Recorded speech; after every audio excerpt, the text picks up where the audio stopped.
બહેનો, શું તમને મેનોપોઝ પછી શરીરમાં અચાનક ગરમીની લહેર દોડી જાય છે કે ખૂબ જ પરસેવો થઈ જાય છે? શું તમને રાત્રે ઊંઘ બરાબર નથી આવતી કે કંઈક યાદ રાખવામાં મુશ્કેલી અનુભવાય છે? શું હોર્મોન રિપ્લેસમેન્ટ થેરાપીથી કેન્સર થઈ શકે છે?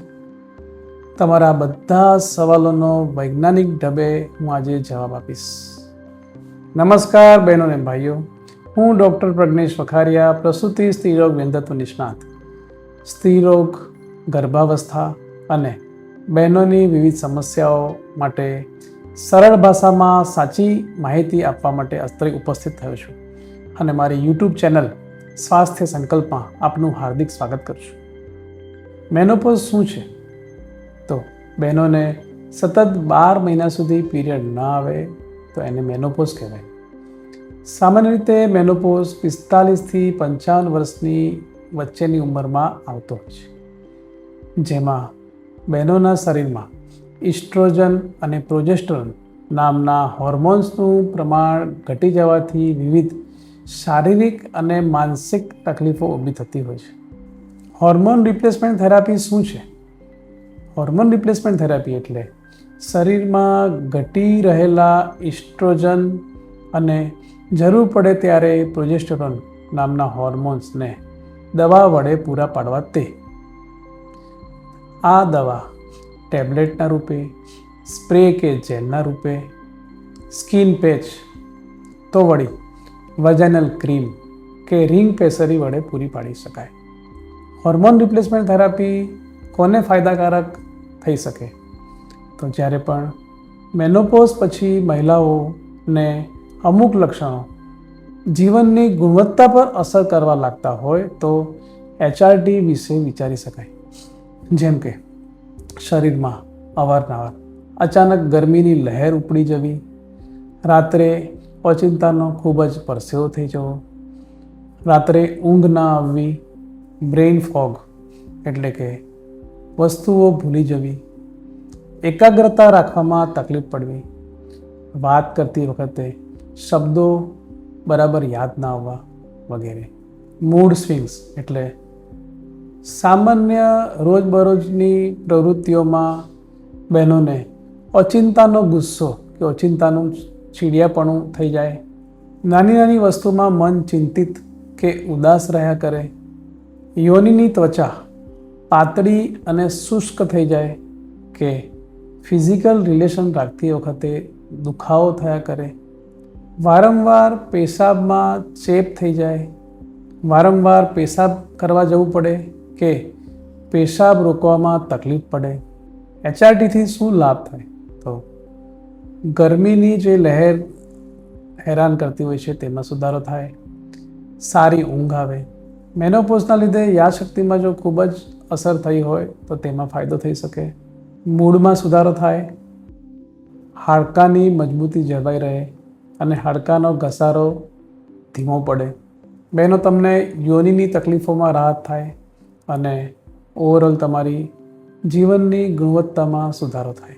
બહેનો, મેનોપોઝ બાદ તમને હોર્મોન રિપ્લેસમેન્ટ થેરાપીની જરૂર છે કે નહીં, તમને તેનો કેટલો ફાયદો થઈ શકે એમ છે, તેની આડઅસરો કે તેના નુકસાન કયા કયા છે, તેના માટેની માહિતી તમને તમારા સ્ત્રીરોગ નિષ્ણાત ડૉક્ટર આપી શકશે. સામાન્ય રીતે HRT કયા કયા પ્રકારે અપાતી હોય છે? તો ફક્ત ઇસ્ટ્રોજન. જે બહેનોને ગર્ભાશય કાઢી નાખવામાં આવેલું હોય કોઈ પણ કારણસર તો તેને ફક્ત ઇસ્ટ્રોજન HRTના ભાગરૂપે આપી શકાય છે. જે બહેનોને ગર્ભાશય હોય તેને ઇસ્ટ્રોજન સાથે પ્રોજેસ્ટેરોન પણ આપવામાં આવે છે કે જેથી કરીને ગર્ભાશયની અંદરની પરત એટલે કે એન્ડોમેટ્રિયમની સ્વસ્થતા જળવાઈ રહે અને એન્ડોમેટ્રિયલ કેન્સરની શક્યતાઓ ઘટાડી શકાય. તો વળી જો બહેનોને ફક્ત યોનિ માર્ગની ત્વચા પાતળી કે શુષ્ક થઈ જતી હોય તો તેને લોકલ ઇસ્ટ્રોજન વજાઇનલ ક્રીમ પણ આપી શકાય છે. હવે આપણે સમજીશું કે હોર્મોન રિપ્લેસમેન્ટ થેરાપીના કોઈ જોખમ રહેલા છે કે નહીં તે વિશે. યોગ્ય દર્દીમાં, યોગ્ય માત્રામાં અને યોગ્ય સમયગાળા માટે જો HRT આપવામાં આવે તો તેના ફાયદા ઘણા છે. જો કે સંભવિત જોખમોની વાત કરીએ તો કેટલાક દર્દીઓમાં સ્ટ્રોકનું જોખમ થોડું વધે છે. તો વળી અમુક બહેનોને ખૂબ લાંબા સમય સુધી HRT લેવાના લીધે સ્તન કેન્સરની શક્યતાઓ થોડી વધી શકે છે. આથી જ તમારે તમારા ડૉક્ટરની સલાહ સૂચન મુજબ જ આ સારવાર લેવી જોઈએ. કઈ બહેનો HRT ન લઈ શકે? તો જે બહેનોને અગાઉ સ્તન કેન્સર થયેલું હોય કે સ્તન કેન્સરથી પીડિત હોય, ગર્ભાશયની અંદરની પરતનું કેન્સર એટલે કે એન્ડોમેટ્રિયલ કેન્સરથી પીડિત હોય, જે બહેનોને મેનોપોઝ પછી પણ બ્લીડિંગ થયા કરતું હોય અને એનું કારણ પકડવાનું બાકી હોય કે પકડી શકાતું ન હોય, ગંભીર લીવર ડિઝીઝ હોય, અગાઉ ડીપ વેઇન થ્રોમ્બોસિસ કે પલ્મોનરી એમ્બોલિઝમ જેવી તકલીફો થઈ ચૂકેલ હોય કે પ્રેગ્નન્સી હોય. તો બહેનો, હવે આપણે સમજીએ કે HRT શરૂ કરતાં પહેલાં શું કોઈ તપાસની જરૂર છે ખરી? તો ડૉક્ટર જરૂરિયાત મુજબ અમુક તપાસની સલાહ આપતા હોય છે, જેમ કે વિગતવાર મેડિકલ હિસ્ટ્રી જોઈ લેતા હોય છે. બહેનો, તમારું blood pressure, blood sugar, BMI અને વજન જોવામાં આવતું હોય છે. વળી બ્રેસ્ટ એક્ઝામિનેશન અને જરૂર મુજબ મેમોગ્રાફી પણ કરવામાં આવતી હોય છે. ગર્ભાશયના મુખના કેન્સરની તપાસ એટલે કે પેપ ટેસ્ટ થઈ શકે છે.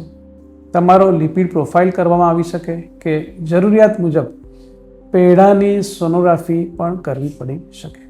હવે આપણે સમજીશું HRT સાથે સંલગ્ન કેટલીક ગેરમાન્યતાઓ વિશે. ગેરમાન્યતા 1 કે HRT લેનારી મોટાભાગની મહિલાઓને કેન્સર થાય છે. તો ના, આ વાત ખોટી છે. HRT યોગ્ય સમયગાળા માટે અને યોગ્ય માત્રામાં લેવામાં આવે તો સામાન્ય રીતે સુરક્ષિત અને અસરકારક હોય છે. ગેરસમજ 2, HRT શરૂ કર્યા પછી ક્યારેય બંધ કરી શકાતી નથી. બહેનો, આ વાત તદ્દન ખોટી છે. ડૉક્ટર અમુક વર્ષો સુધી HRT ચાલુ રાખ્યા બાદ તેને ધીમે ધીમે બંધ કરી દેતા હોય છે. ગેરમાન્યતા 3, મેનોપોઝ બાદ દરેક મહિલાને HRT લેવાની જરૂર પડે. તો ના, મારી બહેનો, ઘણી ખરી બહેનોને મેનોપોઝ બાદ કંઈ ખાસ તકલીફો થતી નથી, તો તેમને HRT લેવાની જરૂર પડતી નથી. અમુક બહેનોને એવો પ્રશ્ન થતો હોય છે કે HRT બંધ કર્યા બાદ તો મેનોપોઝના લક્ષણો ભોગવવાના જ છે ને. મારી બહેનો, જો મેનોપોઝ બાદ તમે અમુક શારીરિક કે માનસિક લક્ષણોથી ખૂબ જ પીડાતા હોય, જે તમારી જીવનશૈલીને અસર કરતા હોય, તો થોડાક વર્ષો HRT લેવાથી તમે ધીરે ધીરે કરીને મેનોપોઝના લક્ષણોને સહન કરવાની શક્તિ કેળવી શકો છો. આમ કરવાથી ઘણી બહેનોને પાછલી ઉંમરે જે હાડકાના ઘસારાના લીધે સાવ નાની પ્રવૃત્તિ કે જેમ કે દાદર ઉતરતા કે કંઈક સહેજ પગ પર દબાણ આવી જતા કે પગ બાથરૂમમાં લપસી જવાથી જે ફ્રેક્ચર થઈ જતા હોય છે, તેની શક્યતાઓ ઘટાડી શકાતી હોય છે. બહેનો, એક વસ્તુનું ખાસ ધ્યાન રાખશો કે જો તમારા સ્ત્રીરોગ નિષ્ણાત ડૉક્ટરે તમને HRT શરૂ કરાવી આપેલ હોય તો તેમની પાસે નિયમિત ફોલોઅપ રાખવો ખૂબ જ જરૂરી છે. તો બહેનો અને ભાઈઓ, હું આશા રાખું કે મારો નાનકડો વિડીયો આપને કંઈક અંશે માર્ગદર્શન માહિતી પૂરી પાડવા માટે પૂરતો નીવડ્યો હશે. આપનો દિવસ શુભ રહે, આપનું સ્વાસ્થ્ય શ્રેષ્ઠ રહે એવી પ્રાર્થના સહિત આભાર.